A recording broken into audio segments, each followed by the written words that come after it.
to Bloody Good Horror, covering the best and worst of the horror genre since Halloween 2007.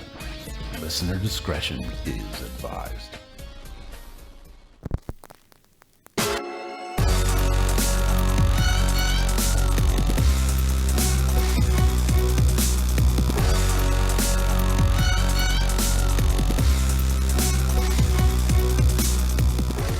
Hello everyone and welcome to another episode of Bloody Good Horror. My name's Eric and I'll be your host for this evening, where we will be discussing Cooties, starring one Mr. Eric Doppelganger, Elijah Wood. I would like to talk about short people later and what it means to be short. I have some thoughts, but we'll save that for later. I'm the editor-in-chief over I do want to, since you... Sorry, I didn't mean to spoil your role, but we got to be clear that it's only creepy Elijah Wood. Yes. Sure. BloodyGoodHorror.com is the email address. Also the website. Joining me tonight, first up, his name is Joe. Oh, hey. Hey. Wow. I got no intro for you. Sorry, Casey took all the wind out of my sails. Oh, whatever. Yeah, I did. Next up on the show, he hails from New York City. And right now is rocking just the toughest half beard he possibly can. His name is John Schnars. Keeps me warm. That's adorable. It's cold. That's adorable. What you got He's there. also got a pretty sharp haircut going on. Yeah. Listen, I'm starting a new job next week. I've been off on vacation all week. I'm just fucking... Has it been a Living life. staycation, John? Is that what you've been doing? It's been a hardcore staycation. I like that. Next up on the show, he builds BloodyGoodHorror.com with his magic beaver hands. His name is Mark. Hi. How does it feel to literally have the power of God in your hands, Mark? Oh my God, it's Yeah. I do the best I can. I just like want to point out that for those of you who can't see this video, Eric gave us a really good producer, one of these like hand whip gestures to tell us that it was about time to start the show. Yeah. He whipped his hand back and forth. That's right. Last up tonight, joining us on the show, his name is Casey. Hi. Casey, you got some kind of e-cig situation over there? I do. All of a sudden, we're about to start the show, and I look over and Casey, and all I see is just a puff of smoke in his Casey's camera. got a fog machine. Nice. Happy Halloween, yo. It's like smoking in the future. Yeah, we're here tonight to talk about Cooties. Talking about horror movies. That's what we do. Mark, speaking of horror stuff, we got a lot of stuff going over on BloodyGoodHorror.com right now. It is the Halloween season, which is the time for that kind of stuff. Why don't you fill us in? Why don't you my fill us God. in, Eric? Why don't you break it down? I'm just... Well, if you go to the website, it'll load up in your browser. That's step one. And you may see some articles on there. So as Eric has alluded to, but is actually completely unaware of, there's a ton of shit going on at Bloody Good Horror. So we have reviews every day like normal.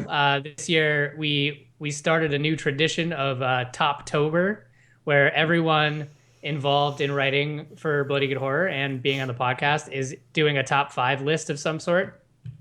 We have 3 up already. So we have top 5 Halloween shorts. We have top 5 unexpected jams for a Halloween mixtape by Casey. And There ain't nothing wrong with a little bump and grind. Yep, that's one of them. And then top 5 unconventional uses of pumpkins in horror, which was really funny. Nice. So we're going to be posting those all throughout October. I've kind of loosely settled on Tuesdays and Thursdays, but that's not going to be completely even throughout the month of October. Another thing that we've been doing is we've been having a giveaway on our Instagram. So if you don't follow us on Instagram yet, it's Bloody Good Horror on Instagram. We are giving away a download code for Halloween Forever, which is a pretty sweet 8-bit game made by a friend of mine named Peter Lazarski. Also, BC Likes You did the score, our good friend BC, who writes into the show sometimes and posts every week that he's watching the live stream. We're giving away some stuff from Witch Baby Soap, who is a listener and a maker of fine bath products, who I've learned people go fucking crazy for the things that she makes. If you want to lather yourself up and be spooky, She has at the given same us time. quite a few followers, but we're giving away stuff that she made for I believe Monster Mania and hasn't actually sold since. So people are trying to get their hands on that really exclusive stuff. And also, we're giving away patches, pins, and stickers from our good friend Titty Bats. So this is a big spooky school giveaway. Hashtag bats with titties.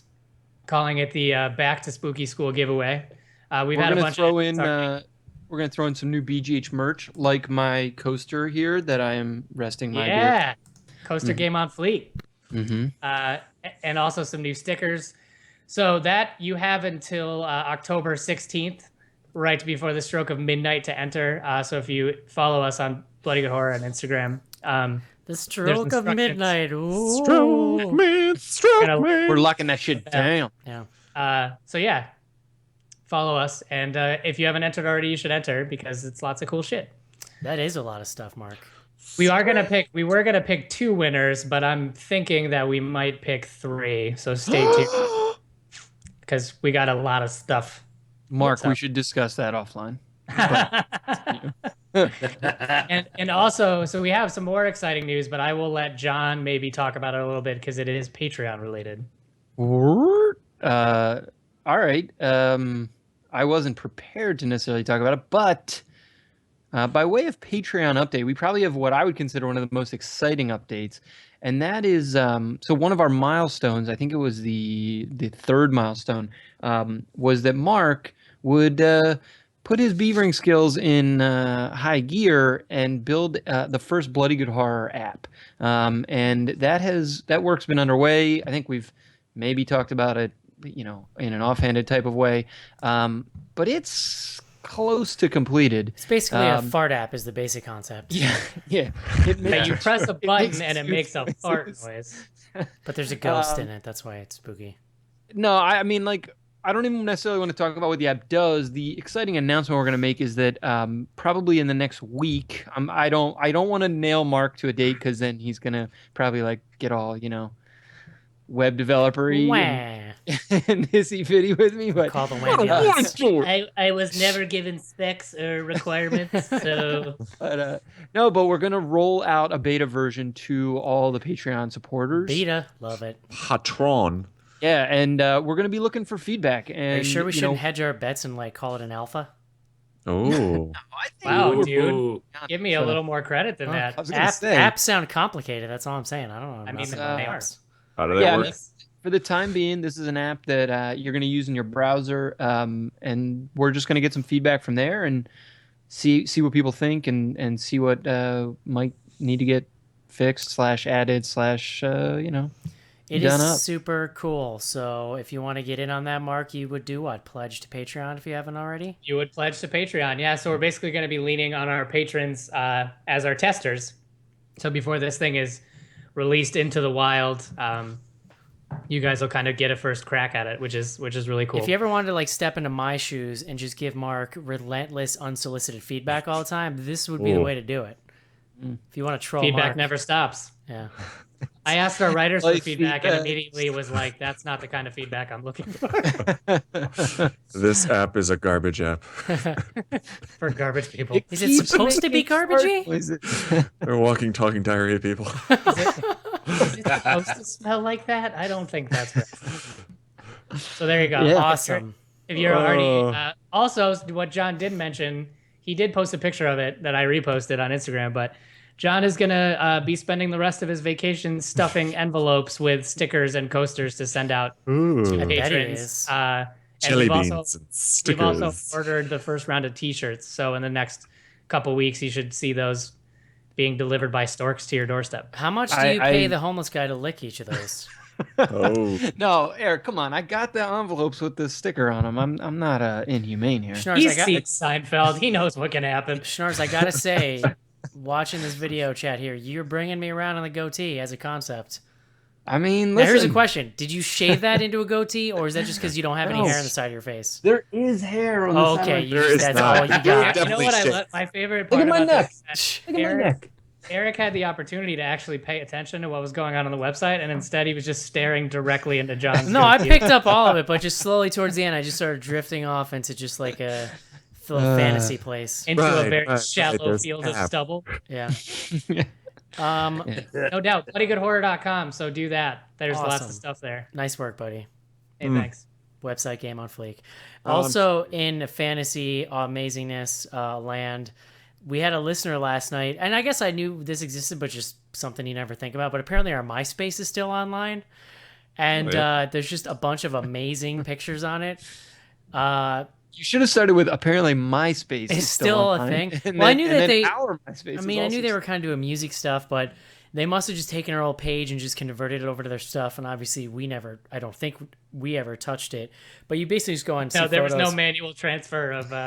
And two of those photos in the chat now, or in the video now, one of which is the infamous Mark with Serena Vincent photo, where we went to Monster Mania and he got his picture taken with her, and she looked so incredible. If you look at the picture, it actually looks like he's standing next to like a perfectly lit cardboard cutout of like a hot lady, and then Mark just looking as awkward as he possibly could on purpose. Yeah.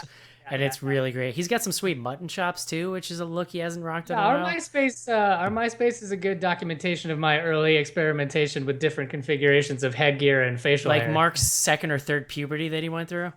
Yeah.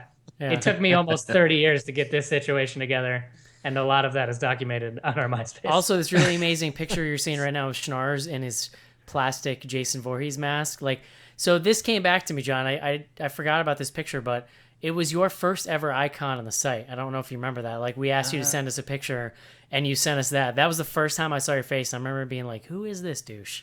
Yeah. With this look on his face. I think I'm like 20 years old in that picture. BT dubs. So. And now you know that douche. And there Yeah, he There is. you go. We're BFFs, I wanna meet that BFDs, dude. See him all the time. best friend douches. Mm-hmm. So yeah, MySpace, Bloody Good Horror. It's just memories. Don't go there. Lots of great horror hound weekend pictures. I'm actually gonna when I drift off during the show, just post some more in the video. So, Great. yeah. And actually, in the far left of the video, you'll just see the picture of Schnars with his little handlebar mustache, just because I love it. This wasn't from MySpace. That's currently my picture on the site, actually. Also, you left out the best part of that Bagul is creeping in the pool behind him. Yeah, yep. It's kind of hard to see, but yes, it is there. I forgot about that. Not if you go full screen on the video. You can So see that shit. whether it be MySpace, Mark, or the things going on the website, it is an exciting time at Bloody Good Horror. Would you say that? Dude, this is the best fucking time of year. Yeah. This is like we got all sorts of shit going on. Everyone's really excited. Have you guys started any of your Halloween horror movie watching yet? Nah, yes. I'm still trying to get settled in the new apartment, so I'm pretty much like trying to just live like a normal human being still. So I watched Cooties over the weekend. I don't know. Yes. Caught that one. Casey's been cranking through 31 days. Joe, I see you have glasses on Yep. tonight. Very intellectual. I do, yeah.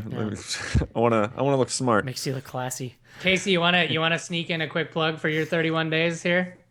Sure. If you go over to my my personal site, cinemafromage.com, I've been recording 31 Days of Halloween. That's every day. They're short, 10 to 15 minutes, just me ruminating on Halloween and stuff, kind of like what I did for Bloody Good Horror. But I wanted to play with it, doing it audio style, and it's been pretty fun so far. All the while we do it audio style. I've never even pretended like I could do one of those 31 days of horror. Oof. I would last one day. Just one. One I day watched- of horror. I watched. It was a Ex horrible Machina day. today. The second it feels like homework to me, I'm out. You know? Yeah. Well, you can't you set Yeah. reasonable. I've only goals. besides the Cooties, I've only watched Scream, which is my go-to first movie of October, like every year. We did watch Halloween Town over the weekend. I don't know if you guys have seen that. Ooh. Disney Channel classic. Pretty good. Good? Nice. Did you watch it with the daughter? Yeah. Nice. She lost No, he interest watched about it by himself. alone. I mean, is I woke she? She's not totally movie age yet, right? She's 4. Unless it's like Frozen. She gets it. No, I mean she actually is. She'll watch like non-cartoons now. Like she enjoys The Wizard of Oz a great deal. Nice. Things That like movie that. scared the crap out of me when I was a kid. Yeah. Yeah. We did take her to see Jaws at the drive-in. Well, we didn't take her to see that, but we took her and kind of let her like hang out in the back seat, and she just played with the iPad while Leslie and I watched it. And the only time she decided to look up at the screen was right at the part where what's his name is actually getting eaten. And we had some trouble that night. That's all I got. All right. Bloody Good Horror. I think it's time to talk about what Joe Oh, might be drinking tonight while we review Cooties. Yeah. So Cooties, a short little tale about a outbreak of, I don't know if you want to call them zombies, but something happens to the children, and it all kind of starts in the beginning, as we see from a chicken nugget factory and a mishap. So in honor of those chickens, I picked a beer from one of my favorite breweries, Greenbush Brewing Company out in Sawyer, Michigan. And this is their Star Chicken Shotgun. Did I say that right? I did say that right. Yeah. Star Chicken Shotgun, which is an IPA. They classify this as a West Coast IPA. I would also comes in at about 7% alcohol or just shy of that. So it's a little bit up there, but super drinkable. A ton of hops on this. They actually use, I think, like 6 different varieties of hops. So you get like a real, that like piney flavor to it, and the sort of that bitterness you get with a really good IPA. And this one is one of my favorites. I really love the stuff that these guys put out, and they're distributing like further and further outside of the Midwest. So hopefully you can get them in your neck of the woods. But really like a traditional IPA that you would taste in your mouth bits, if you will. So not a ton to say about this. If you guys can actually get out to the brewery, it's really a restaurant too. They got barbecue and the whatnots. I'm a super big fan. Greenbushbrewing.com is their website, and I wholeheartedly recommend it. Joe, Nice. what would classify a West Coast ale? So, like a West Coast IPA usually is a lot hoppier and has like sort of those piney notes or like a ton of like citrus in the flavor. Like a traditional IPA that, sort of originated over in the UK actually isn't as hoppy as you get with like an American IPA. There's definitely a lot of hops in there, but the malt is kind of balanced with it. And then West Coast, it really kind of started with Sierra Nevada. Like they kind of started the trend of like the West Coast IPA, but they're kind of seen as like, just being like over the top with the hoppy flavor and aroma in those. So yeah. So, Too much Joe, aroma. I would have also accepted Nugget Nectar as your beer pick for this. Oh yeah, that would. I think I've actually done that for a It's previous. entirely possible. I can tell you, John, because I have a list. Again, I my was favorite just so segment, new curious. segment here on the show is rip on John's words. There we go. It's just the best. Joe throws shade. All right, guys. Yeah. Time to talk about Cooties. So let's take a quick break and do just that. I played dodgeball 1,000,000 times with these little shits. Go for the face. It's the weak spot. This is Jason Mewes, and you're listening to BloodyGoodHorror.com. Yes.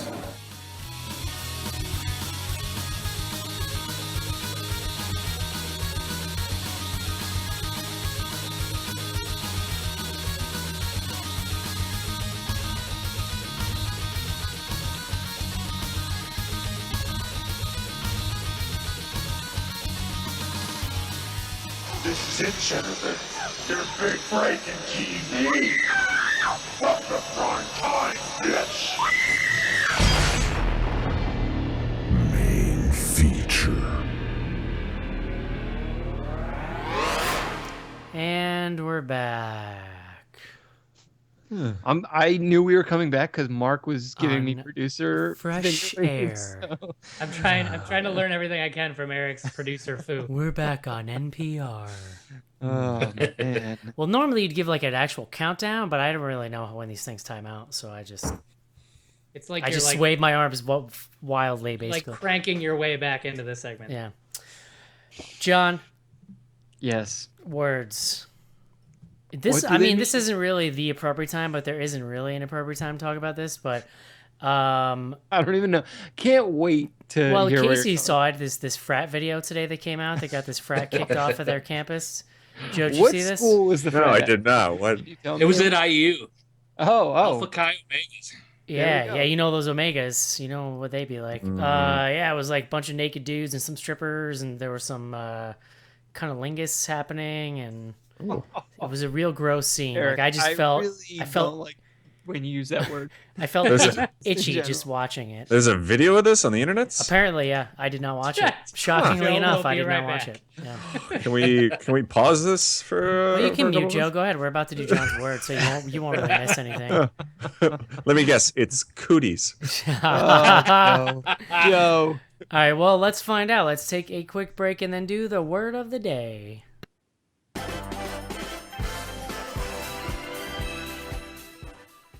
All right, John, wow us. Here's your shot, buddy. You got one shot to win Joe back. Joe, the word isn't cooties, it's cootie. Cootie. Game The over, left. man. Hey. Yes. I stand corrected. There you go. Nailed it. He showed you, cootie, Joe. defined as a body louse or Ugh. a children's term for an imaginary germ or repellent quality transmitted by obnoxious or slovenly people. Uh, Body no, but louse was Joe's nickname in high school. slovenly. the interesting piece here is the origin of cootie, and this is according to the Google result here. They say that the word comes from the word kutu, K-U-T-U, which was from World War I, and it's a Malay word that it's the Malay word for a parasitic biting insect. Wow. You know what? Is that Malay or mullet? I'm going to give that to you, John. Malay. I'm going to I give believe that it's to you. pronounced goulet. And what does mole mean? It's like a sauce. Malay. It's like a Like a chocolatey sauce. Brown sauce. So, yeah, you put that on. people. Schnars, listen. You Yeah. made it. You slid by the skin of your teeth this week with that definition, with that No, origin. there, so. I want to hear from Joe. Kind of save it there. Joe, Yeah. What do we think? I will say, when you said this is the interesting part, I was fully expecting not to be interested, but you kind of brought it there. That was, yeah, C+. Fist Great. bump. The great redemption of John Schnars. I'm gonna go ahead and say it. It's probably the beard. All right, you it's go. really a half beard. Let's No, not it's get actually crazy. that I had just a shitload of time today to look up words. You had a shitload of time and you came up with cootie. That's what you came up with? Yeah. The title of the movie. Great. I don't know. No. The singular of the Yes. At least it was about the movie this week, Joe. Come on, baby steps. It's true. Yeah. I do like that John tried to pass off the goatee as, I haven't worked in a week. I'm just letting myself go. But it's like perfectly trimmed, like around. Guys, this is almost 2 weeks of facial hair growth. Wow. That's how it goes for old Mr. Schnars over here. Really making it happen, man. Cannot wait to hear the word of the day after How your do you ball. stay warm in the winter? Oh, I bundling. Otter skins. Yeah. Okay, Ski John. masks. John, tell us what Cooties is and what it's about, please. Yeah, Cooties is a movie. It is brought to us by something called Jonathan Malat and another thing called Carrie Murnian. But it's really, I would say, the genesis is really Lee Whannell and Ian Brennan. They are writers and producers on this. Lee Whannell is famous to the BGH listening audience, I think. The Saw franchise, the Insidious franchise, The Further. He's just really been around. Ian Brennan, I had to do a little research on. I had kind of recognized the name. He's one of the creators of Glee. He is now the creator of Scream Queens, which I know some of the folk at BGH have been watching, but I had not seen. And yeah, they co-wrote this. There's a couple other folks listed as the writing credits, but actually, no, it's the two of them with this other guy, Josh Waller. Sweet. What's it about? It's about a not a high school. I guess it's an elementary school. I would say middle school. Yeah. Okay, middle school. Those were tiny high schoolers. Yeah, that's true. And It's a tiny college. It's a college for tiny people. You've got Elijah Wood is sort of, nominally the main character. He has just moved back home to Fort Chicken. I don't remember the state, but that is the name of the town, from New York City. And yeah, he's become a substitute teacher at this middle school. And it's really about him going in for his first day of work. The other teachers are Rainn Wilson, Allison Pill, Jack McBrayer, Lee Whannell, this woman Nasim Pedrad, which I didn't really recognize her, but She apparently was on she's SNL for a long time. Yeah. And then How do you not know that, John? She's also in She's Scream Queens. she's great. yeah, She she is is on awesome. Scream I Queens. like I her. saw. No, yeah, I mean, she seems. She doesn't mean Ariana Huffington. That was kind of her gig on SNL for a while. Well, and I think she did Kim Kardashian too. It looked like. So, yeah. So John you've got did some this. research today. I did, listen. I did nothing but reading about Cooties all day. Yeah, you've got this sort of ensemble cast of comic actors from a lot of different sort of walks, but the story is they show up. They're all teachers. The sort of first scene is them kind of interacting in the teachers' lounge, and we see a kid eat an infected chicken nugget from this chicken farm. I had a right- hot dinner in front of me when this movie started. It was a bad. We were actually call. eating dinner too while that was Gross. going on. Chicken. I was eating chicken too. Ugh. I mean, not like congealed and Hope it wasn't reformed. chicken from Fort Chicken. No. But much in the way of Poultrygeist, I guess we could say. The infected chicken transmits a sort of zombie ravenous disease that then kind of works its way through the student population, and the teachers all kind of have to defend themselves from rampaging middle schoolers. That's basically the setup. The rest of the movie is them trying to figure out how they escape from these crazy middle schoolers. It's like something of a spoiler, but it's revealed pretty early in the movie that the disease only infects prepubescent teens. So the like answer to why are none of these adults getting this disease is that it's basically after you go through puberty, you're no longer Pubes. you can still get kind of sick, but you get like a stomach ache, whereas the kids get full on zombie Science, craziness. basically. Yeah. Yeah, science.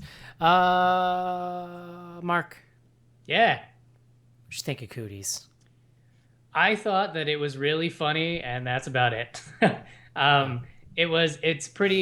It's pretty standard kind of zombie movie. We're in this closet, and we got to go find this thing somewhere else. So we're gonna run there and push some people over, and then we think someone's infected, but they're not.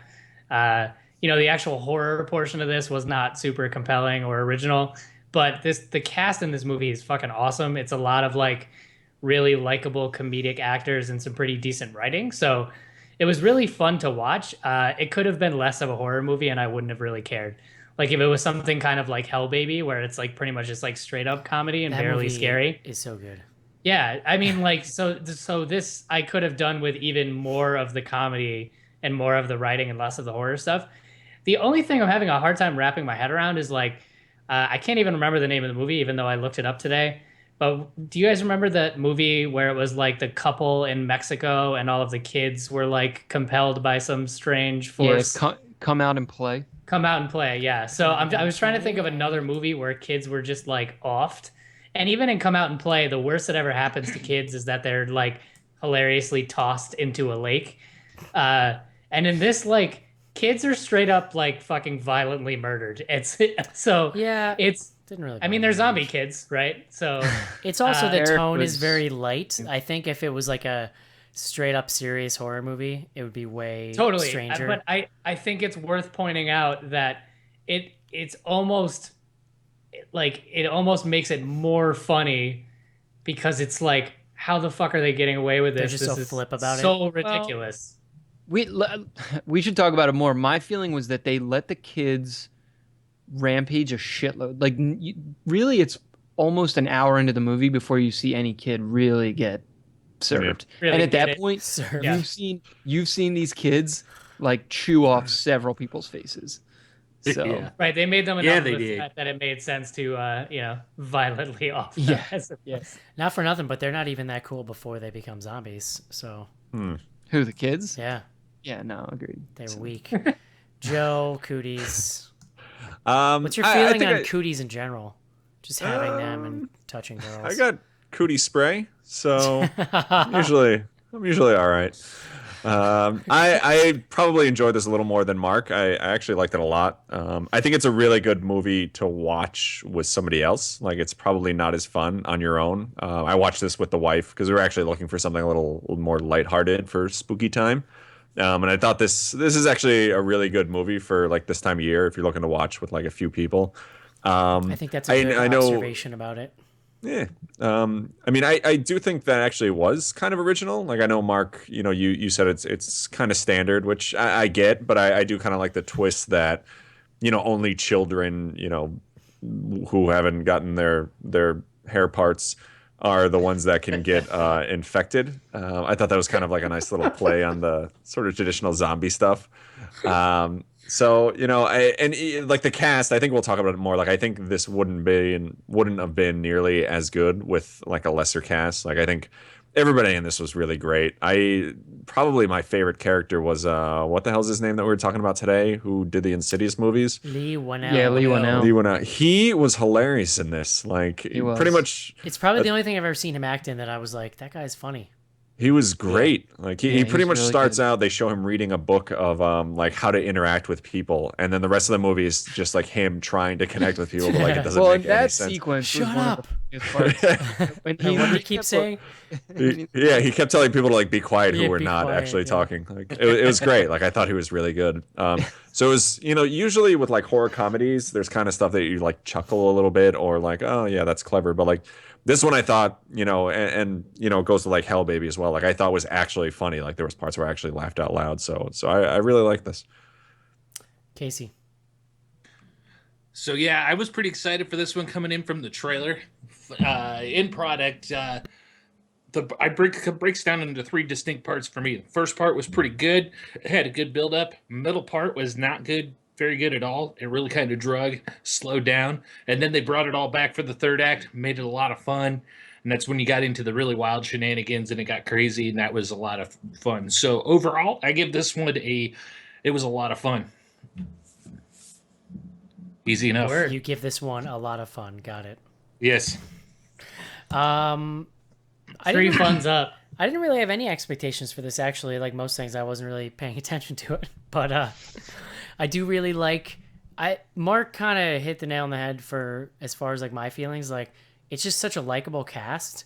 I like Elijah Wood and everything because he's a fellow short guy and he's just kicking ass at life, man. Gotta love it. Rainn Wilson's amazing. And I'm like a huge fan of The Office, so I always like seeing Rainn Wilson and stuff. I also like Nassim Pedrad, who apparently is kind of an obscure person according to Schnar, so it's cool that she's in here. And the guy from 30 Rock, Jack McBrayer or Jack something? McBrayer. Yeah. I mean, poor guy is so typecast at this point, though. Like, even here, he's like the sort of guy who playing- might be gay, but you're not sure. And then, Right? like, Do you think that he has like just come around and been like, "Well, I think I'm gay because I'm always playing these like really closeted parts." You got to eat, man. Actors got to eat.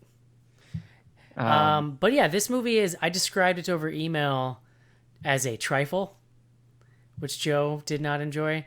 But that was it's going to like, be my other word of the day. it's just kind of light and fluffy. It's like junk food horror, but it's obviously made by somebody who really likes the genre and had a lot of fun with it. And I wouldn't be surprised to find out that whoever made it is kind of friends with some of these actors that had that vibe to me. Because otherwise, why would all these people come together and be in this movie, I think?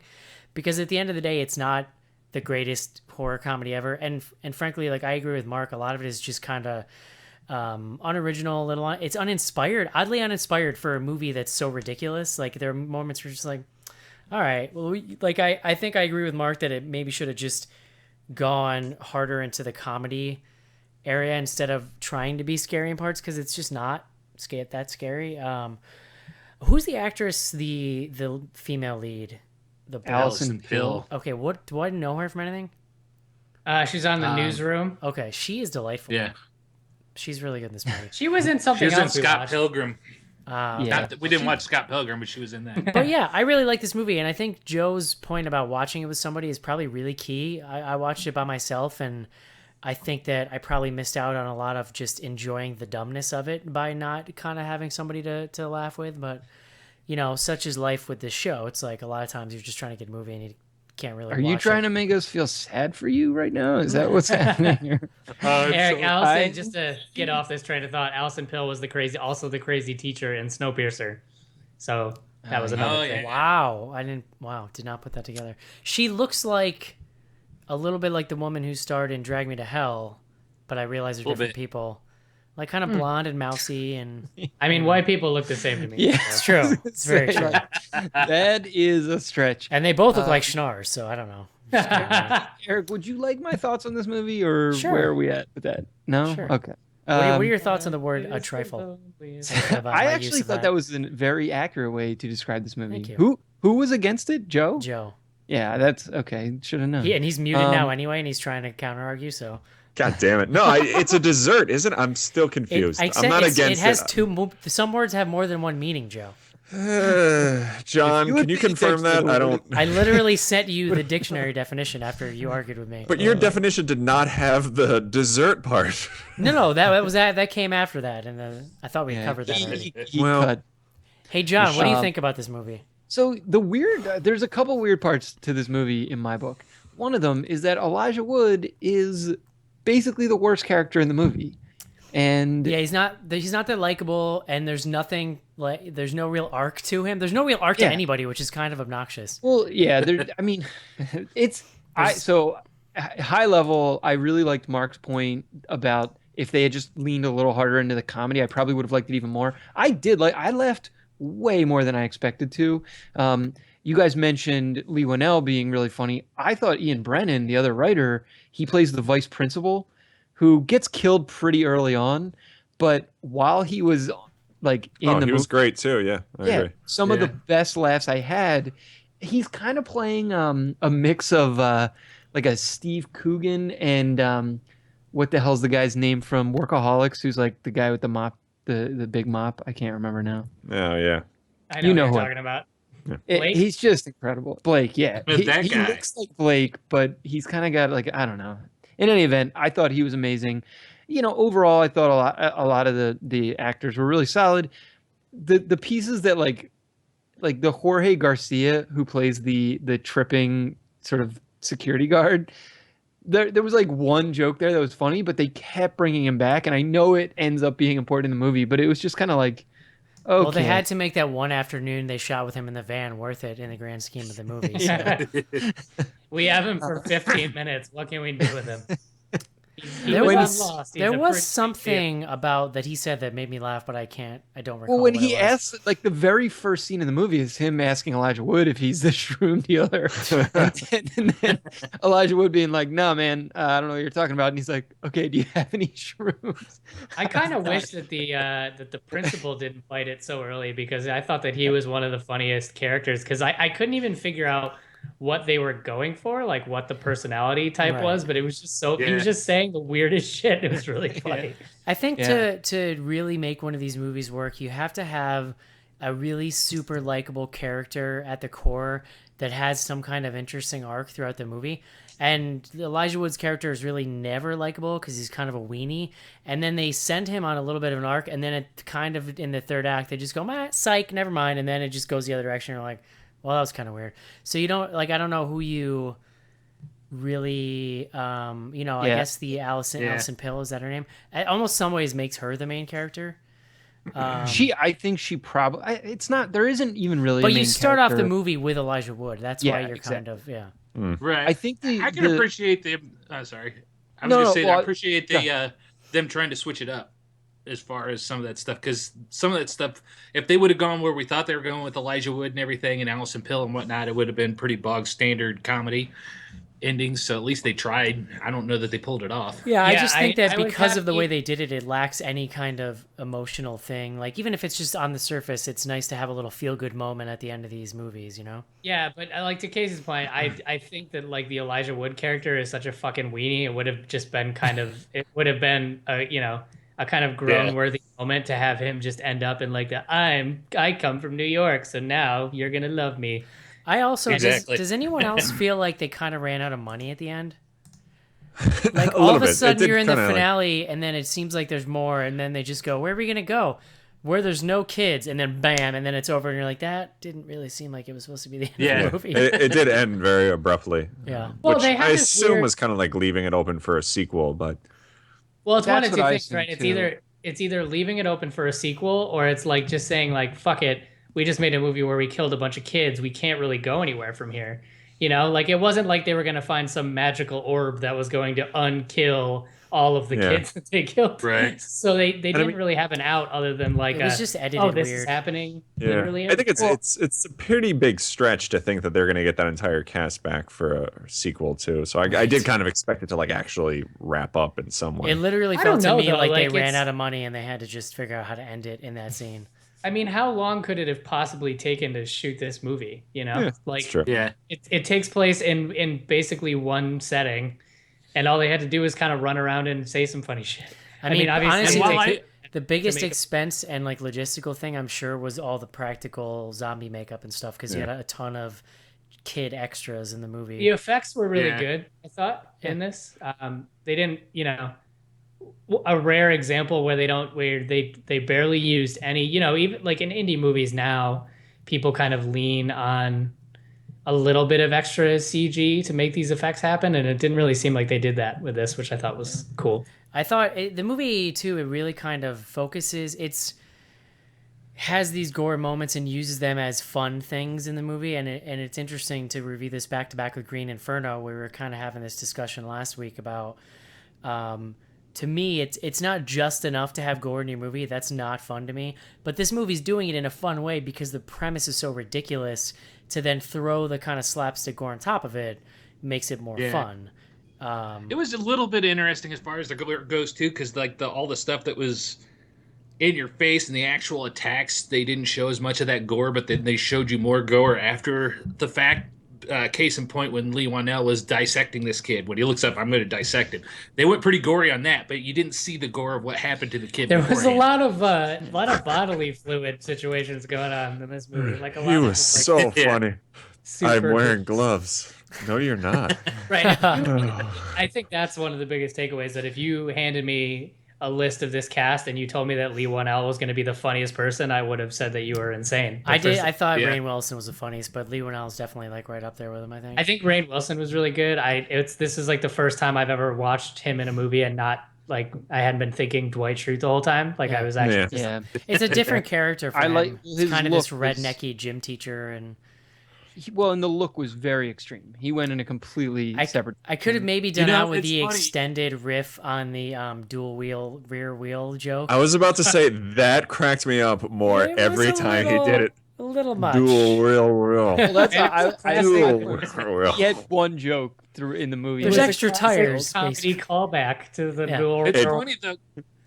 John mentions his look in that. His look is not that big of a stretch for him because he has had a show that got canceled last year, where he played some kind of detective, and I can't think place the It's name of it right called- now. It was on Oh, yeah. Fox. It was called. Oh, it was Yeah. canceled already? I never heard anything about Something. it. Yeah. But anyways, it looked like his look in this looks like he pretty much walked straight off of that set from that show. Maybe he did. It's entirely feasible that he did, Yeah. It's funny because I'm like a big Office fan. I've been watching a lot of it lately, and I think the more you watch that show, for me, like the more I see how he's carrying every episode of it, even though he's not always the focus. I just enjoy him and things. I mean, he's Oh, involved yeah. on that show. He's involved, at the risk of this turning into a podcast about The Office, like he's involved in pretty much every scene and like everything that's going on, more so than anyone else. Backstrom was the name of that show. Yeah, that's it. Backstrom. He was Deep pretty dive. down on it, down on his luck, I guess you'd say, in that show, as far as his looks go. He was good in Super. Yes, he Like, was. have you guys seen the Super? He's a fine actor. He's just like there's a guy who basically because of The Office and whatever it was 9 years, it's like you're gonna have a hard time kind of working your way Well, out. that's of I mean, that. no, I think we can agree no one's gonna have a harder time than Jack McBrayer, who's like, Yeah. like if Rainn Wilson was able to spread his wings and fly, Jack McBrayer did the exact opposite of whatever that was in this Yeah, he movie. did. It's so funny, but it's like it's the same character every single time. It still gets me. I still enjoy it, but Have you guys ever It's funny seen? 'cause, like, when, there's that No, sorry, go ahead. When Joe was saying earlier that with the sequel idea in mind of them bringing back all these people back for another movie, I don't know that it'd be that hard because these guys, while Elijah Wood had some big shit in his past, he's not doing anything major right now, and neither really are any of them. So it might be I mean, easier. this than is you kind think. of Elijah Wood's thing now. He's just kind of he's rolling in Lord of the Rings money, Yeah. and he's like, you know what I want to do? Make a bunch of weird ass horror movies and be creepy characters, and he's kind of rocking the crap out of it. I just Well, can't I do like imagine his, that this show, too. financially, financially, this could not have been worth them making another one. I don't think No. But anyone's heard of it. I Like, think that Wood is doing these projects because he wants to, because they're fun. Yeah. I can't imagine he's not totally loaded from Lord of the Rings. He's rolling right? in Lord of the Rings money. That's no what I'm question. saying. And so then he goes and makes Maniac, and that was really kind of like a passion. He was really involved in that movie, and that was great. Like, that probably couldn't have made that much money either. It's cool. It's neat to see. But then when you look at the whole cast, that's why I say this guy must work in Hollywood in some capacity and have friends. Because it felt a project to me that they'd like help their bro out and show up for a couple of weekends or something. I think this is Lee Winnell, like, for whatever we think of him as a filmmaker, he clearly has pretty good connections now around Hollywood, and it wouldn't surprise me if he was able to pull this together. He's him and Ian Brennan, who, again, like, if you don't like or dislike Glee, that was a super successful show. Like, these guys have some clout. They can get something like this made. I guess I want to jump back really quick because Casey made the point when he started with how uneven the script was here. Like, Yeah. It really was. If you just took the first half hour of this movie, it's hysterical. I mean, like, it's a really well done first half hour, and it really, like, I was surprised how much it dragged through the second and third acts. I mean, the third act gets a little crazier once they kind of like are like, okay, we're going to escape the school, but then it felt like they didn't know what the hell they were, what they were going to do. So they kind of have this like, we're going to go to this next town, and there's like a bunch of jokes about how like the best part about that town is that it's not Fort Chicken. But other than that, there was like no reason for them to go. Like, it didn't really feel. It's the dilemma, like the Crazies. The only thing that ever happens in the Crazies is that they run from place to place. So when they're standing still, they're really funny. But the running between places thing, I didn't find super scary or funny enough to kind of be on pace with the rest of everything else that was going on. Yeah. Well, and what happened with the little kid that they saved? I think his name was like Clint or something. He had the sugar sickness. But he did have the sugar sickness. It's like that ends up being like this huge plot point, and then I don't even remember if he like survives the final sequence. I couldn't tell you. I assume he was at the end. Either. But yeah, it's a good point. Damn. And I think it goes back to the like sort of what I was talking about. Like, I think watching this with like someone or a couple of people really helps kind of avoid that. Like, I definitely see what you guys were saying, but like, I don't know, maybe I was drunk too. So I mean that probably helped a lot. I've been drunk this whole I time. definitely think this is a movie you don't really need to pay attention to, after like the first 10 minutes, and you can just kind of enjoy like in the background. Yeah. I think one of my It's good favorites, if you have other people to gloss over it. Yeah. Sorry, Mark. That's all right. I think one of my favorite scenes was the scene, like, really before shit gets too crazy, where they have the idea to go up to the roof and get the attention of one of the parents, and like the parents like or the mom promptly just gets mauled by a kid. I don't know why. I just thought the tension of that scene was really good, and it was also really funny because you knew that mom like did not stand a chance. Like, it was clearly just like a really simple plot setup. However, I think talking about like the comedy not going far enough, like, you're making a movie about zombie kids, and they had a situation where a kid bit a baby, and you never saw the zombie baby, I don't think, did you? Yes. Oh yeah, you did. Yeah, you did. Quick second. Because actually that was like I thought it was kind of interesting how, and we talked about it over email, that this whole thing, you really don't feel bad for the fact that like kids are pretty much getting killed. But like during that part, and I watched this with my wife, like we were both like, oh no, that's like too far. But then they show the little zombie baby, and we're like, all right, that's fine. Like, yeah, that's the exact same reaction I had, because as soon as the Cootie kid gets in there and you see him turn around, you know what he's doing. You're like, oh, damn it. But then they redeem themselves.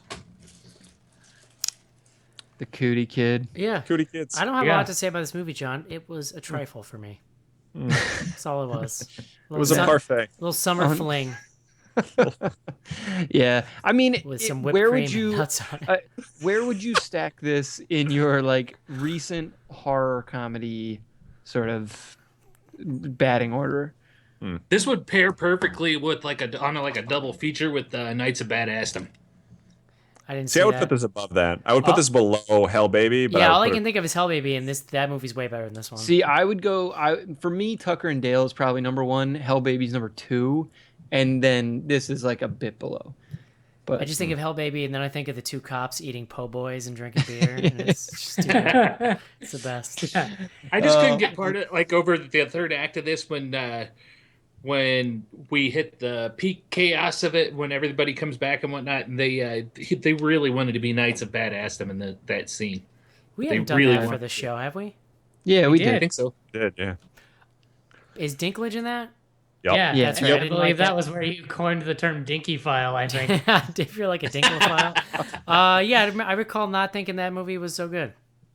I mean, it was fun. It was not a. I liked I don't. This is it was- better than that movie. Now that I remember it. This is definitely better than that movie. I don't know. I think it's really funny. I don't think it's a bad movie. I just No. I don't think. I think it's absurd. I think the concept is absurd. I think it's really funny. I just feel like it could have been even more.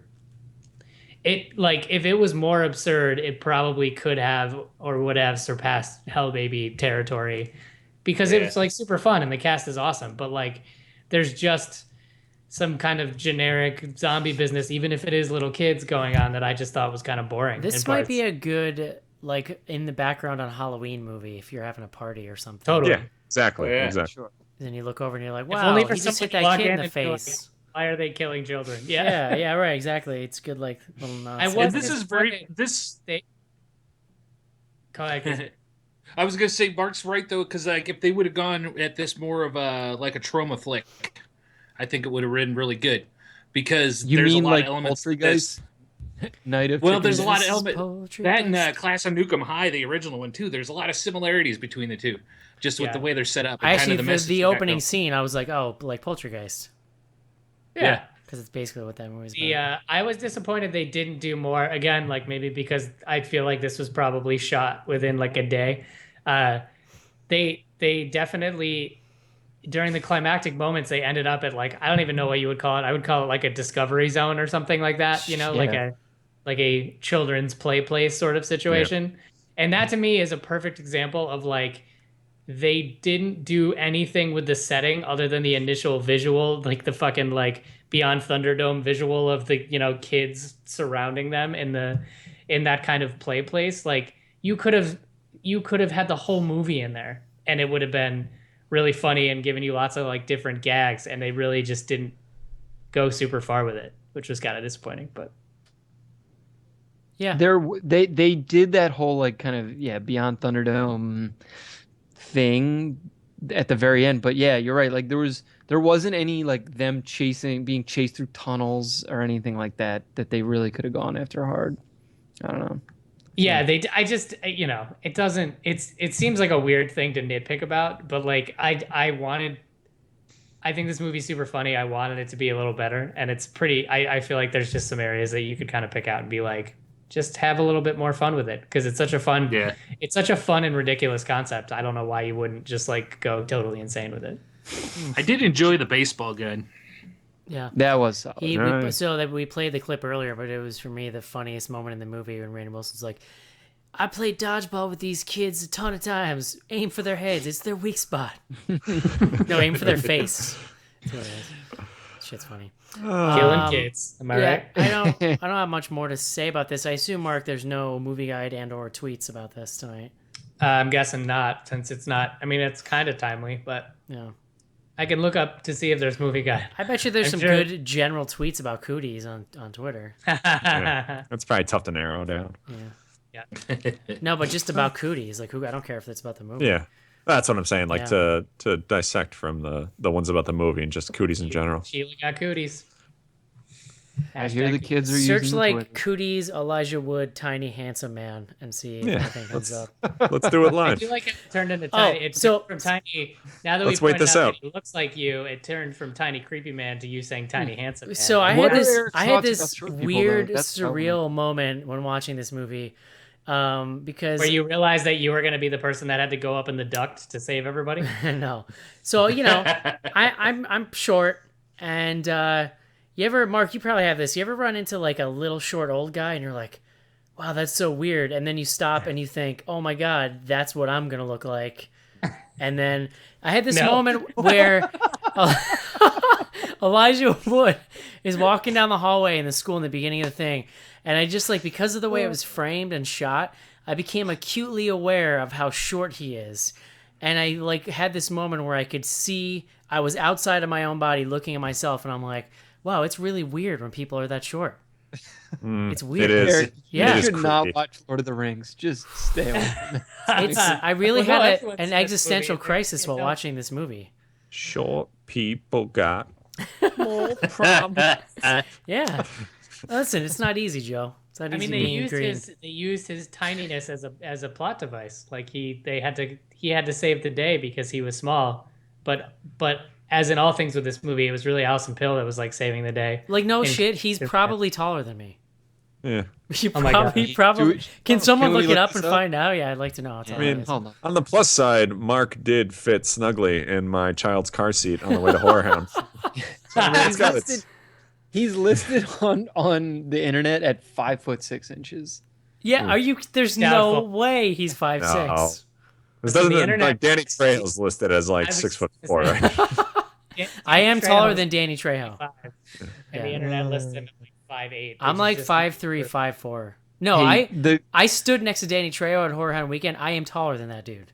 The Yeah, good but- news is that Elijah Wood is also starring in the upcoming The Last Witch Hunter. So Ooh. Oh, Yeah, that's you've right. got a With whole Vin lot Diesel? more Elijah. Vin Yeah, Diesel? oh yeah.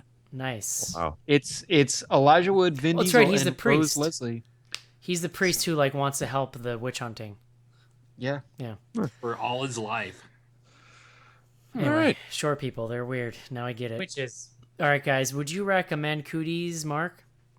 yeah, it's fun. Jonathan, Yes. Joseph, Yeah. and Casey? Yes. Yeah, I would say yes. I think watch it with a friend. It's probably the best recommendation you've heard all night. With Or that beer. said, and beer, Or both. let's take a quick break and do some fan mail. Thrills and chills, gorgeous gals, Transylvanian parties, lots of laughs and sex, romance, I'm just a sweet transvestite. action-packed, 18 great songs, soundtrack available on Ode Records, the Rocky Horror Picture Show, certificate AA.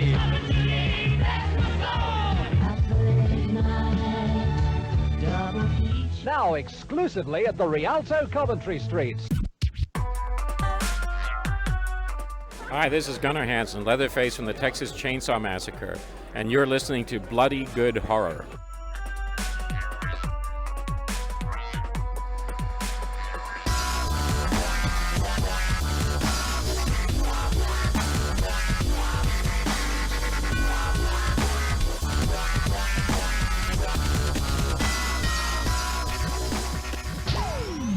Send your emails to info@bloodygoodhorror.com or hit us up on Twitter at BGHorror with the hashtag AskBGH. And don't forget to pick up back episodes of the show at podcast.bloodygoodhorror.com.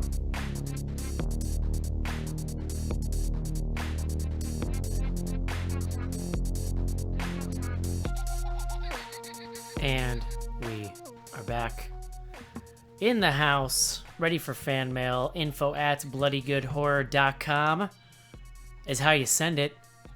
Do kids even use email anymore, John? Maybe we should give out like our Snapchat or something. Oh. They do. Snap- I think Snapface. some kids use email. Snapface. info@bloodygoodhorror.com. First up. So we got this video sent in from a listener this week. Huh? Justin, you guys brought back some serious childhood nostalgia with last week's episode, so I made a video to give a little back. This thing was kind of amazing. It was like, what was it? It was like a versus thing, right? It was Candyman Candyman versus something Brock Ninja Lesnar. Turtles related. I just remember Candyman, the Brock difference. Lesnar, a little bit of the Ninja Turtles musical specials from the 90s. Yeah. The name of it is escaped. Oh, Coming Out of Our Shells, I believe was the name I was of it. gonna say Right. I remember we talked about it before, but I forgot. It's like how the live ridiculous action it tour was. or whatever. Well, and they don't have shells. It's the Ninja Turtles, but none of them are wearing a shell. It's weird. And they're all wearing like Well, because fucked up they just sequin came out of their glasses. shell. Yeah, yeah. Well, And they've I got got like that. nightmare fuel eyeballs and stuff. Yeah. Next up, Joe. Hold on.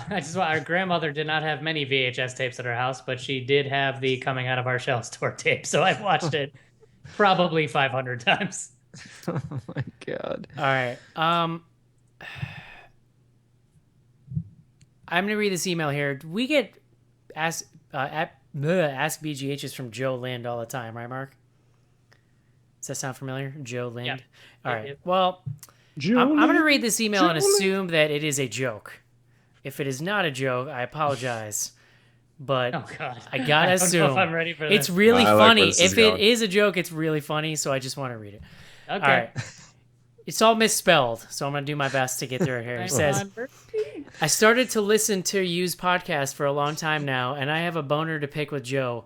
With the Joe character's comments about believing in things being stupid. My believe in Jesus Christ helped me beat my heroin addiction and my wife. Without my He beat his heroin addiction and his wife. without my believe in the Lord, I would be dead like Jerry. I do very much enjoy your podcast, and I think the Eric character is Jerry? very smart, dedicated, and seems to really love the genera in a way that is inspiring. Also, This is definitely a joke because Also- of the nice things he said about Eric. Also, the little squirrely fella, Mark, is quite funny, and Casey seems like a great father. I wish he could have been my father because he isn't dead. Oh my god. Anyway, Dude's there. anyway, keep up the great work. Except Joe character, and also John character seems kind of racist, but I like him even though Eric character said he doesn't care for the homeless.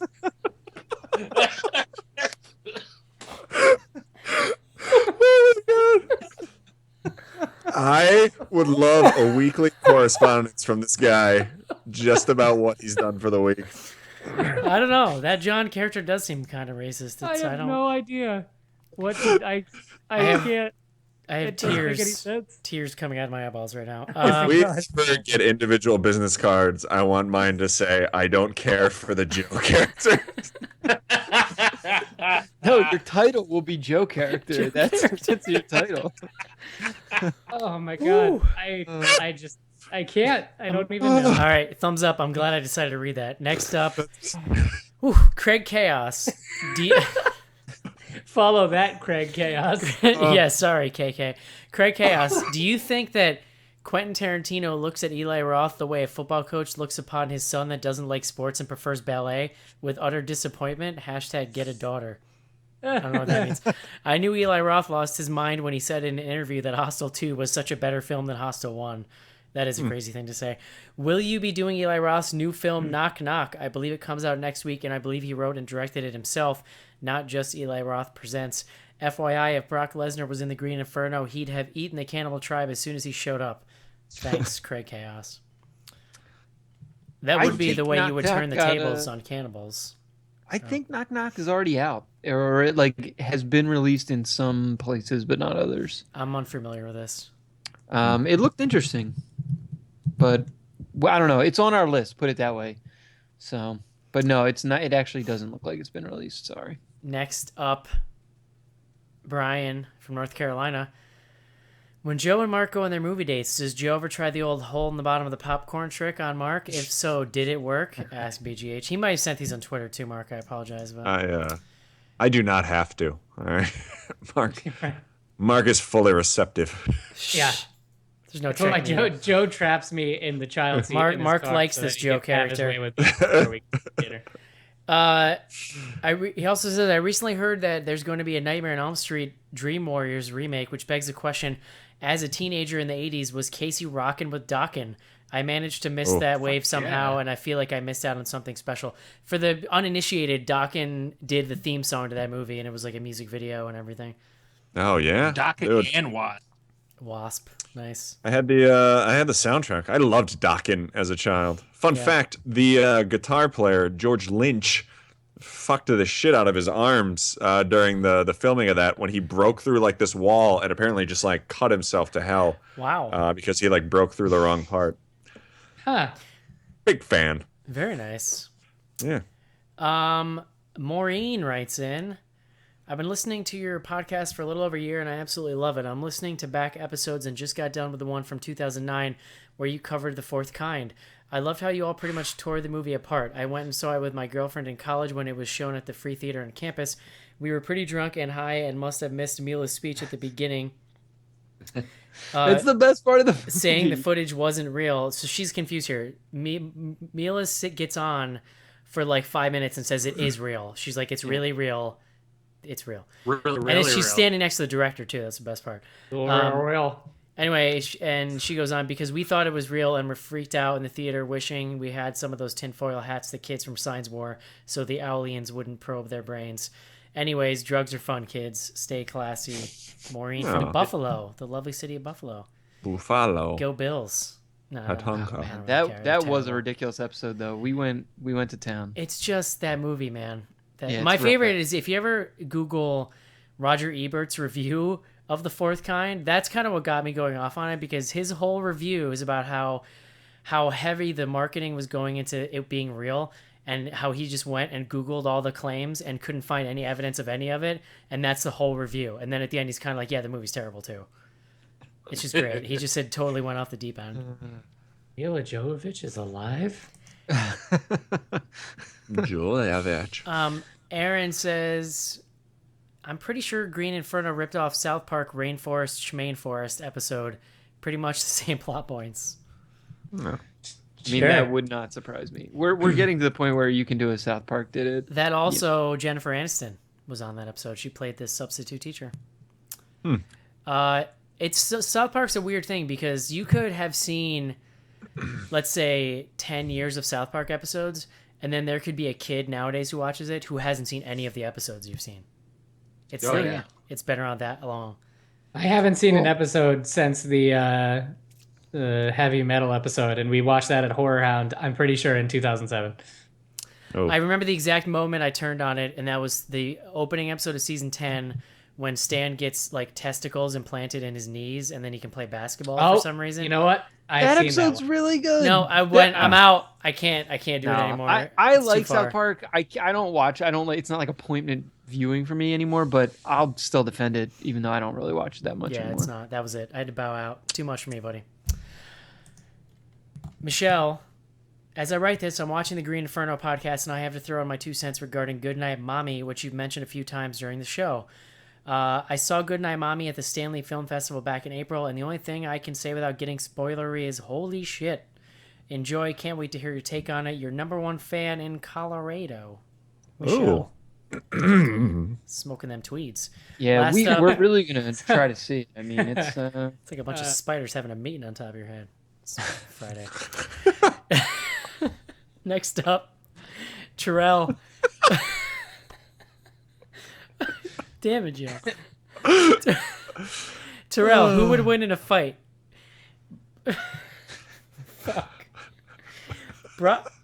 Stop. Joe, you have to stop. All right. Who would win in a fight? Brock Lesnar with Tiny Tim on his shoulders, or Candyman with Uncle Traveling Matt on his shoulders, with Lin Shay refereeing from the further? Oh my god, the thought of Brock Lesnar with Tiny Tim on his shoulders is fucking horrifying. And ends it with #circle. Now you have a cootie shot. That was maybe the best part of the movie, that part. I don't know. I think Nugget out of here was the best part of the movie. The thing was that when she said that circle thing, like suddenly that lodged some weird random old memory in my brain, and I remembered that was a thing. I just had. You remember that you were vaccinated against cooties? I received the cootie vaccination at a few different times. Yeah. We are not, just to be clear, we are not anti-cootie vaccination. Better safe than sorry, Mark. You know? Right. I would rather be autistic than have cooties, I think is, the moral. Oh, boy.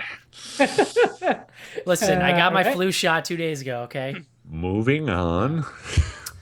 info@bloodygoodhorror.com is the email address. We're also on Twitter @BGHorror with the hashtag AskBGH. Mark. Yeah, so this first one is not an Ask BGH, but I found it when trying to find another Ask BGH. It's from Blue Daisy 90. Says, Eric sure is sassy tonight. Oh. There you Yeah, go. I was on a roll in the beginning until Casey derailed me. Yeah. Yeah. If you were paying attention to the early stream, Eric was being a real sass basket. He finally got it together. I feel great. I feel Yeah, good. I know. Next one is from Blood Feast Pod. What food do you absolutely hate / makes you want to vomit? #okra, #tequila. Tapioca. Oh, I love tapioca pudding. No, it's in Oh chunks. It's no, like eyeballs. no! There should be no textures in puddings. Yes. Oh, wait, we've talked about this, haven't we? Yeah, Yeah, we've definitely been down this. I don't care. It's worth revisiting. I 100% cannot fuck with black olives. Ugh. Oh yeah, olives in general. I Black cannot. olives, licorice does me in every time. Oh, I love licorice. My You wife could put a single black seriously, olive in a black pizza, and I could eat a slice that does not even have that black olive in it, and I can taste it. My wife loves them. I can't. I enjoy them, but I'm the guy that liked the Vegemite at Horror Hound. So. Oh my god, what a nightmare condiment that is. I will. For me, it's black licorice though. Like black licorice will literally make me vomit if I have to. Blackjack gum. That's a licorice gum. Mark and I tell a story once in a while, but we met these guys from Iceland one time. They were friends of my father's. It was like they were like business associates, and they brought us like all this Icelandic candy when they came to visit. And it turns out Icelandic people eat garbage because I remember these. Bit into these candies and they taste like Robitussin, straight from the tap. Robitussin. Well, which is the most vile substance that has ever been invented on Earth. There was the Robitussin jujubes, and then there was the chocolate eggs that had a prize inside. That was not wrapped in plastic. Not wrapped in plastic. It was a little toy chicken Egg. relevant to this movie. And I remember just like feeling something fuzzy in my mouth and then just taking like a chocolate wet. You're like, do you even know how to candy? They're Kinderashers. They had those in Germany too. I remember those licorice candies though, because there were two flavors. The ones that because your brother used to bring them into school, and there was the ones that just tasted like Robitussin, and then there was another one that tasted like Robitussin if you mixed about a pound of salt into the like. Yeah, what are you guys doing over there? Iceland, fans, bro. How many Icelandic fans do you think we have, John? Some. They might be too sophisticated for the show. There we go. All right. Next. Next one is from Forest Punk. Someone probably already asked, but how did they pick Krang music for the soundtrack? Great movie, BTW. I don't know. What's that? Krang? Is that a band? That is the Cooties soundtrack. Krang?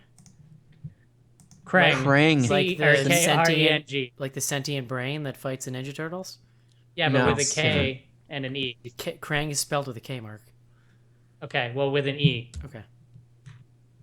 Yeah, we don't know anything about this. I'm sorry. Technodrome. Music was good, though. We like music. Next one is from Wise Movie Nerd. It was dope. I like the music.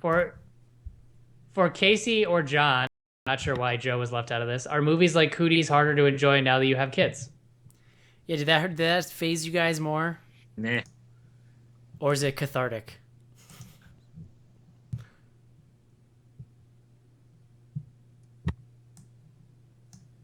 Did I lose you guys? Yeah, you're getting choppy. You're kind of back now? Okay. Yeah, a little bit. Carry on. No, I mean, I think for me, it was actually, we kind of talked about it during the review, like it was actually interesting to me that it didn't phase me, with the exception of that one part where there was like the baby. But even that kind of like flipped back pretty quickly. But yeah.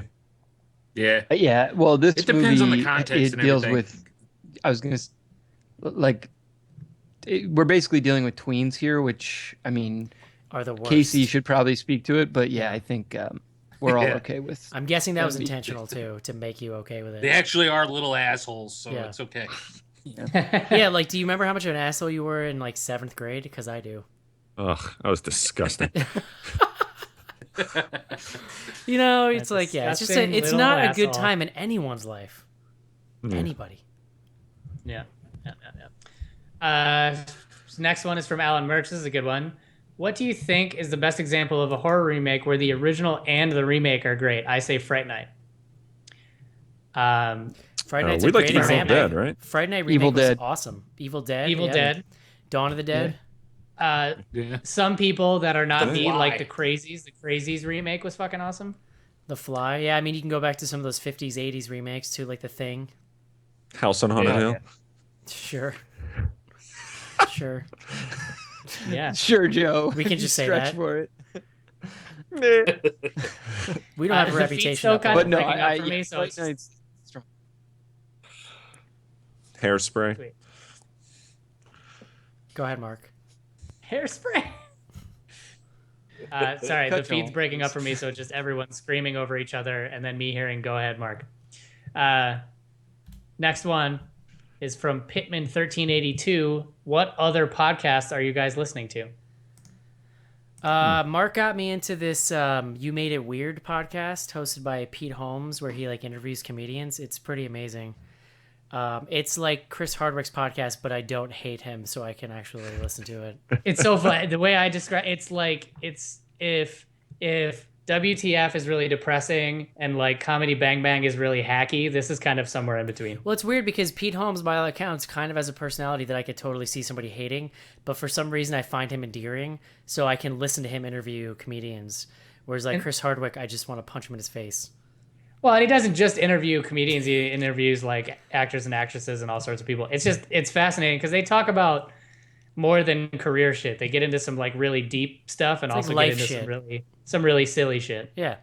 The other thing I'm listening to right now that I highly, highly recommend, I'm not sure if I've mentioned this in the show yet, but it's called the Black Tapes podcast.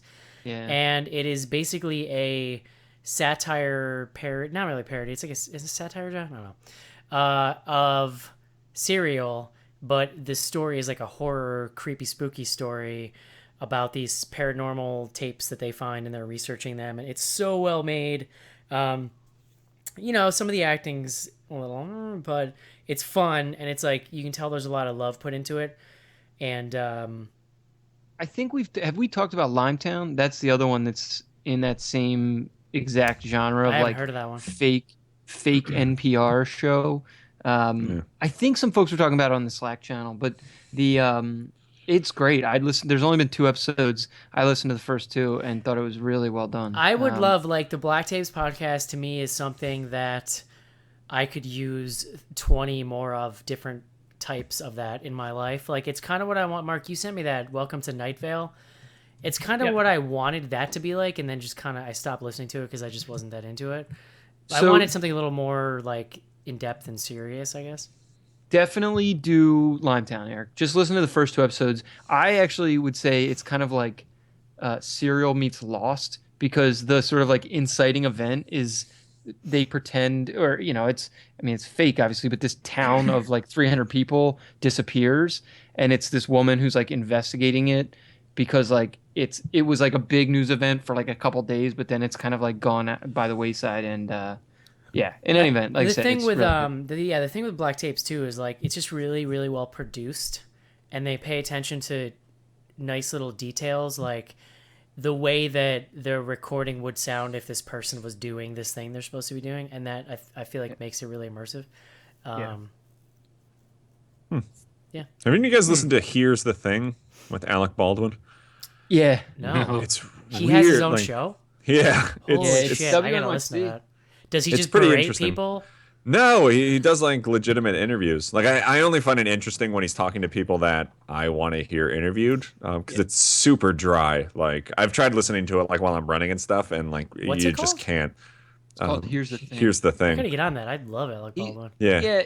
Joe, it's funny. Like we listen to a lot of NPR. Like we like just keep the radio on a lot of the time, and I've had the same experience. Where sometimes I'm like, Jesus Christ, he's killing me here, and then sometimes I'm like, wow, this is fantastic. It's just kind of all over the map. Yeah, I mean he's a smart dude. But He yeah. just also happens to be. I don't know. complete I listen to a maniac. ton of stuff. I've been listening to a lot of Yeah. I've been listening to a lot of episodes of WTF podcast, but it's I kind of like jump around, and I also skip through his monologue for the most part, which I highly recommend doing. Casey's just puffing e-cigs over there. I'm still hate listening to Darkness Radio, which is like a coast to coast kind of thing where they just pretend like all these supernatural wackos are like it's real and science, and I don't know why I can't stop listening to it. It's I really just think the host is just trolling everyone, and that's why I keep listening to it. Good times. Yeah, you're an insane person. All right, let's keep hammering through these. We got a bunch left. Super Vince 2000. Apart from podcast stuff, what y'all doing to celebrate Halloween this year? Ooh. Scaring neighborhood kids. Probably nothing. We're going to Disney World. Nice. Yeah. Oh, that's right. We have matching costumes to look forward to, right? Family costume. Yeah. It's going to be a family costume. We're actually going to be there on Halloween, which will be a first for us. I assume Disney just goes balls crazy. They do actually. They have like a special Halloween party. Like you have to pay extra, but it's like this huge like sort of event. They do it like every couple days during Halloween time. It's supposed to be pretty awesome. We've never actually been there for Halloween, so I'm pretty pumped. Nice. You have to pay extra at Disney? Oh Christ! It's just fucking ridiculous. There's an indie theater in my area that shows like different horror movies on film like all throughout October. So I'm gonna try to get to some of those. I don't have any plans for Halloween yet, but I have friends coming in from out of town, so probably do something. I am gonna go to Rock and Shock in Worcester, Mass on the weekend. I think it's a weekend before Halloween, so I still plan to do that. But that's about it. But yeah. Who are you cosplaying as, Eric? Elijah Wood, actually. Funny. Oh, cool. That's a good one. Just gonna wear a blazer. Yeah, shave your beard. A blazer and like a wool, have sex with boats, like a knit tie, and then just like a messenger bag. Yeah, that's a good one. All right, next one is from Blue Daisy 90. What are you or your kids, if y'all aren't dressing up, gonna be for Halloween? Oh, I think we got this. Didn't we talk about this last week? Maybe. Just got some secrets. We're keeping it secret so we can reveal it in, on the day. I'm dressing up as John. That's cool. You're gonna have to thin your beard out. Yeah, how are you gonna get rid of all your hair? I mean, you can shave it. You personally can shave my hair. So Schnars has never bought a razor in his life, I bet. It's not true. It's just like a dandelion eventually, just into the wind. Blow out his face. Oh, Christ. All right, next one is from Dean Losechester. Top 5 lessons to learn from spooky school. Also, worst/scariest Halloween experience as a child. Oof. I feel like we should have prepared for this spooky school one. I remember one time wearing, those like 80s cheap plastic masks that were just sharp and would like cut you if you. I remember wearing one once and I couldn't really, it was too big for my face, so I couldn't see like my feet. And I was leaving somebody's house and just, I thought had gotten to the bottom of the steps and I didn't, and I just stepped and just went bam, like face first on the concrete, like threw my candy everywhere. It was a nightmare. I definitely, one year was like a football player. I was pretty young and I had someone run up from behind me and fill the inside of the helmet with shaving cream when I didn't know it was coming. That was pretty terrifying. I definitely had some good like tween and teen years too, when we just went out and were just, I don't know what the word would be. Dickheads. Rough about assholes. Yeah. Vagabonds. Honestly, those are some of the best Halloweens. These 12-year-olds are a bunch of dickheads. We never really did any like. On the loose. We never really did any damage or anything, but we were definitely being a-holes. Yeah. We were. There was some a-hole. It's fun, man. It's a yearly excuse to get together and be dumb. Yeah. My one year, when I was like 5 or 6, my mom made me a paper mache R2D2 costume that was like went over my head and down, arms pinned to the side and stuff, and it came down below my knees, and then it had his little legs that stuck out there even with my feet. It was the shit. I'm pretty sure "Don't Pin Your Arms Down" is like the #1 thing in that Halloween safety film from like our middle school. You would think so, especially when we were marching in the little parade route, and at the top of I was trying to walk down the hill. And tipped over and rolled down the entire hill sideways in my R2D2. Yeah, exactly. Were they filming for that next year's safety video? Because #1 thing is like give the robot elbows so you can do this. Well, we also had to staple my pumpkin to the leg on the R2, so my mom would have to ring the doorbell and I'd have to go trick or treat. Oh my God, is there like Super 8 film of this, Casey? No, it was the Why shit does it that. have to be Super 8? It's not that old. Jesus. Sorry, just 8mm. That was before that. I was alive in Super 8 time, I think. Yeah, I definitely have Super 8s of me as a kid. Is there like a Victrola recording of this incident? What would you do with that? I think for you. To respond to the original part of the question about Spooky School, I think Joe should have to write it up as his Toptober. Oh, I'll tell you the number one rule of Spooky School: make sure your arms aren't pinned down in your costume. Yeah.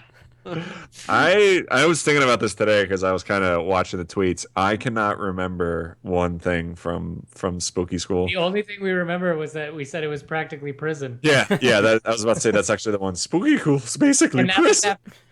No lie, like 3 hours of us just screaming everything that came to our head. Yeah. I think the other thing was I think I like had, as usual, had gone to bed early and missed all of it, and so it was just you guys trying to explain it to me in the morning, and I just remember being like, yeah, sure. It definitely was not as funny the next morning when we were also. If it's one thing we're really good at Horror Hound, it's coming up with jokes that when you try to tell them to other people, they're not funny. This past one was I'm Buffalo. Yeah, that was also the Horror Hound where we dropped Andy off at the bus station, and as he's standing in a group of like 20 people, Joe was like, well, it was you, right, Joe? You were like, I'm really happy we had our first gay experience together or something. Like, shouted out the window with 20 people standing around. It was at Union Station in Chicago, and it was a hell of a lot more than 20 people. It was right after like a Bears game, so there were just people everywhere. There were hundreds of people there. Oh my God. I mean, it's not an inaccurate statement. Entirely untrue. Andy, No doubt. So. All right, next one. A Howard 0614. So, are you going to review Goodnight Mommy? Not sure if I've heard you do subtitles.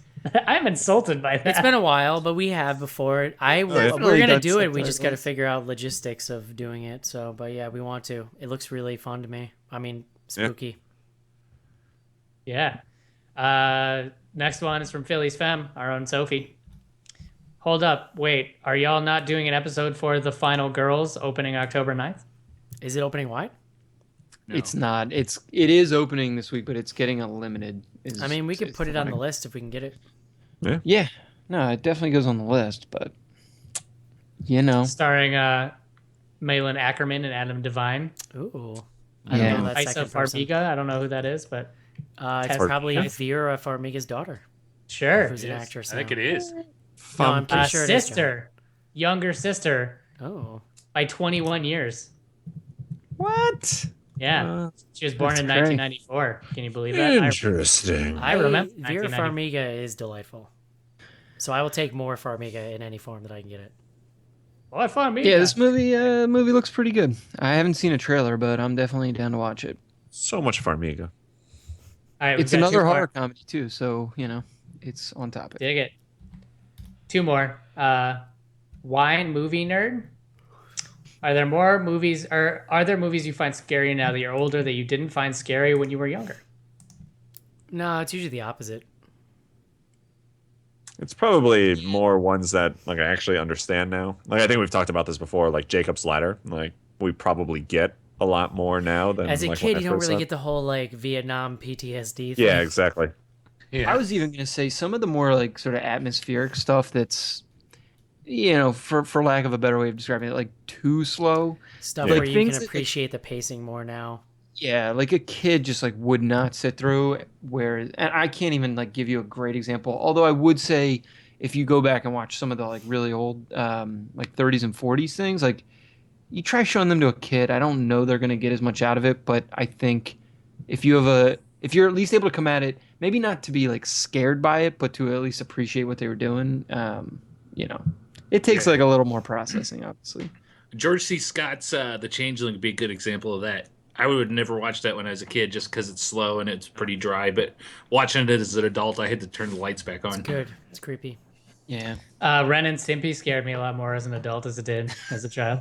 Yeah, actually, you know what? That's a good, a lot of Nickelodeon stuff I used to watch that I go back and watch now and just think, how am I not a serial killer growing up watching this stuff? Yeah, seriously. It's just so twisted. Yeah. All right.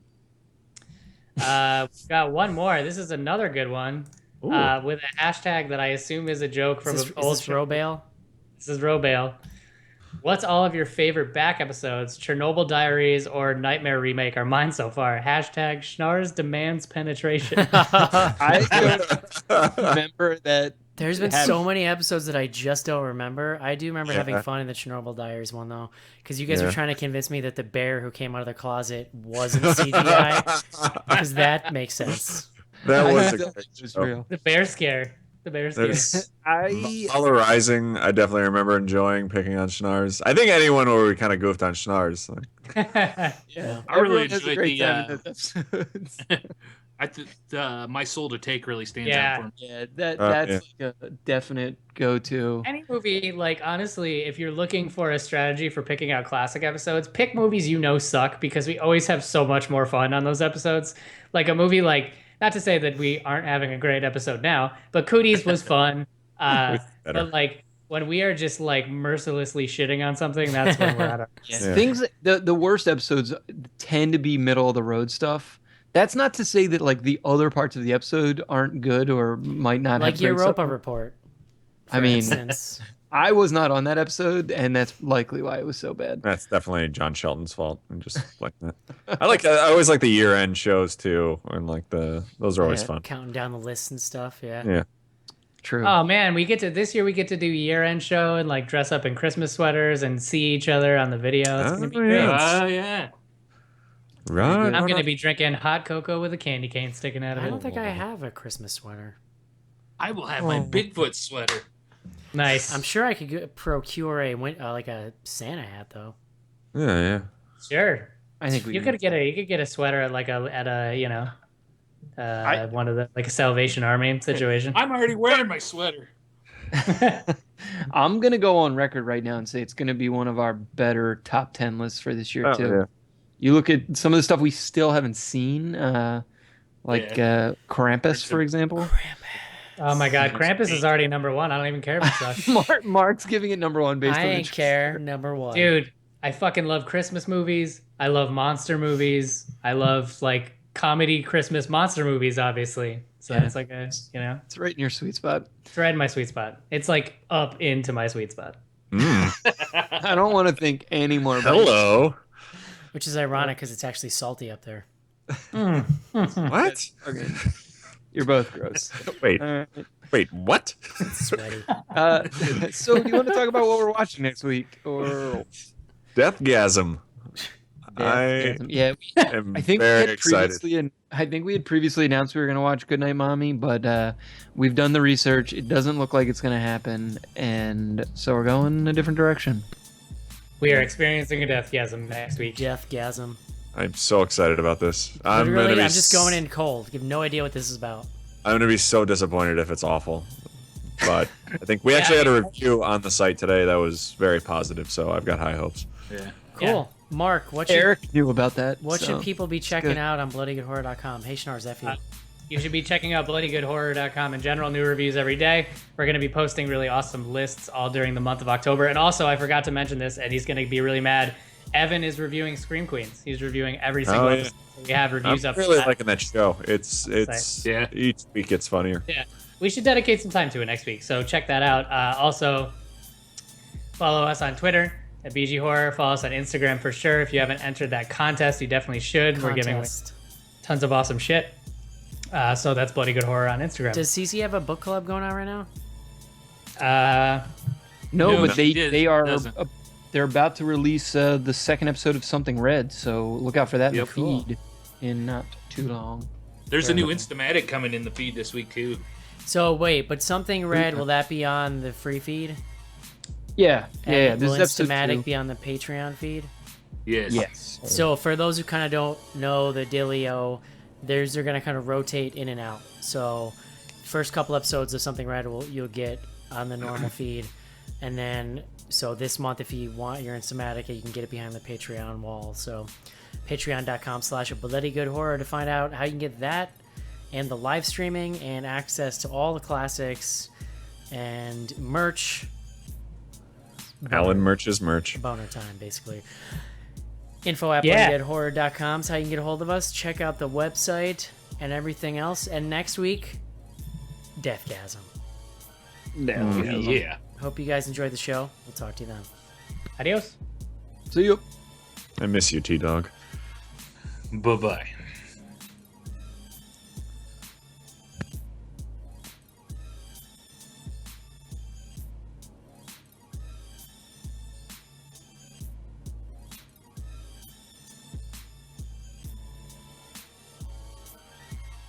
Clear.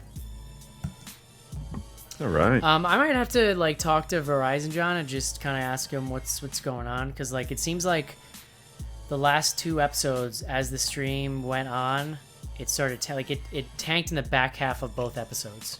Yeah, I was going gonna to say, feed and was too. But it was fine until it was fine for most of the episode. Then it was shitty for like 10 minutes, and then it was fine again. I almost wonder if loading the tweets. Oh yeah. Is yeah, it it does. show up. Because was it last time around that? I too? mean, are you using Chrome, Eric? Yes. Oh, Chrome Eric, are actually- we still streaming, by the way? Oh yeah. Yeah. Nice. Good times. Inside Baseball.